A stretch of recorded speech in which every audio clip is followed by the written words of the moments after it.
Cut the chess. मैं बहुत excited हूँ हमारे पहले कैदी को मिलने के लिए। इनकी एक खासियत है, ये जोक्स मारते हैं, लेकिन अब ये नहीं पता कि लोग इनके जोक्स पे हंसते हैं या इन पे हंसते हैं। टू बी ऑनेस्ट, मुझे ये कभी फनी नहीं लगे। एक बार इनका वीडियो देखने की कोशिश की थी, इतना पक गई मैं, इतना पक गई। फिर एक कुछ एडवर्टीजमेंट्स आए तो यार वो ज्यादा फनी लगे मुझे।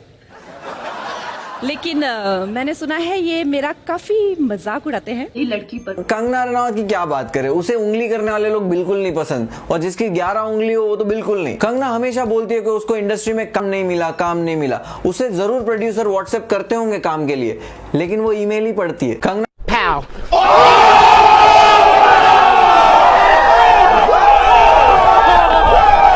कंगना को नेपोटिज्म से बहुत प्रॉब्लम है, बट उसने खुद की बहन को मैनेजर रखा हुआ है।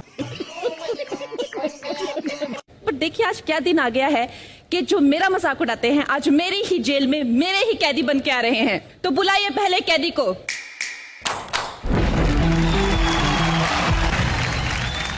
ये है हमारे पहले कैदी। मुनव्वर पे ये आरोप है कि उन्होंने लोगों की धार्मिक भावनाओं का मजाक उड़ाकर उनको ठेस पहुंचाई। जब मुझे ये शो ऑफर हुआ तो ओल्ड बालाजी ने जब शो के लिए बोला तो मुझे लगा कि शायद ओल्ड बालाजी पे जिस तरह के शोज आते हैं, समझ रहे हो ना?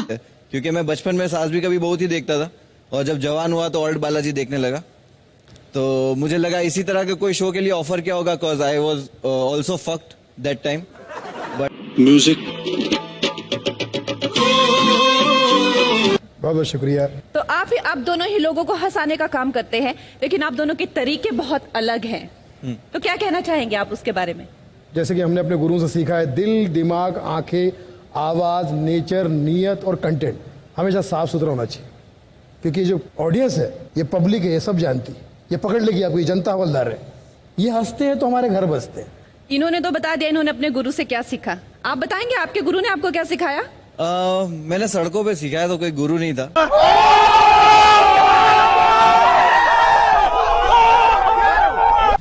मुझे लगता है कि शायद आपको जो व्यूज आए हैं इसलिए नहीं आए क्योंकि आप कॉमेडियन हो और लोगों को हंसाते हो, शायद इसलिए आए हैं क्योंकि आप सेंसेशनलिज्म यानी गालियों का उपयोग करते हैं। आप कभी वो मूवी देखने नहीं जाते जो ए सर्टिफिकेट होती है जिसमें गाली होती है रिव्यू के लिए? जाते हो या नहीं जाते? जी जाता हूं। तो आप क्यों जा रहे हो? एक तो एक कॉमेडियन होते हैं, एक एडल्ट कॉमेडियन होते हैं। सही बात है ना? तो आपको एडल्ट कॉमेडियन कहा जाए तो चलेगा? या मॉडर्न स्टैंड अप, क्योंकि हम जो टिकट एडल्ट से ज्यादा वल्गर कहा जाए। हाँ सर, वो आप डिसाइड नहीं कर सकते।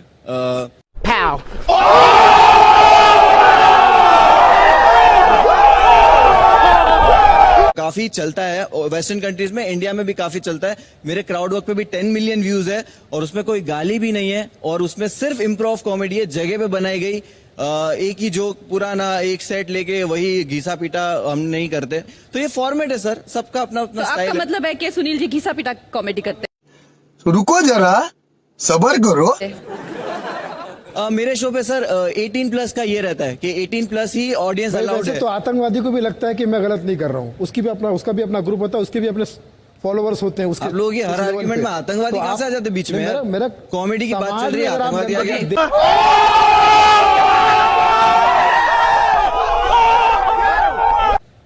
टोटलिटी में बात यह है कंगना जी, मुझे सिर्फ यही कहना है कि इन्हीं पर किन केस होते हैं। 25 साल से हम लोग कर रहे हैं। मैंने मुख्यमंत्री साहब के सामने भी किया है, मैंने बच्चन साहब के सामने भी किया, उन्हीं की नकल की, उन्हीं की बातें की, मुझे अप्रिशिएशन मिला, तालियां मिली। इनको जेल क्यों मिल जाती है?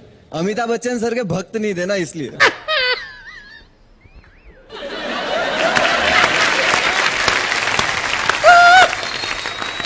ना कहीं इतना स्वार्थ भरा हुआ है कि भाड़ में जाए जनता, अपना काम बनता। मैं गाली गलौज करके सिर्फ व्यूज ले लूं, तालियां ले लूं, इसका समाज पे क्या असर पड़ता है? फिर सफाई में क्या करते हो तुम लोग? और ये सब तो देखते, कोई नहीं देखता भाई। आपके परिवार को मैं हंसा सकता हूं, मेरे परिवार को तुम हंसा नहीं सकते, और तुम में से किसी की औकात नहीं हंसाने की। तुम लोग बस कुएं के सर औकात की बात नहीं होती है। औकात तो सॉरी मैंने शब्द गलत इस्तेमाल किया। जी आप बड़े हो तो मैं सामने ओवर यूज नहीं कर सकता। डिक्शनरी में ही नहीं, तुम्हारे लिए है ही नहीं। जी तो मैं वही चाहता हूं, मैं उनको ही हंसाना रिफर करता हूं जो टिकट खरीद के आए। घर जाके नहीं हंसा दो, घर जाके नहीं हंसा दो।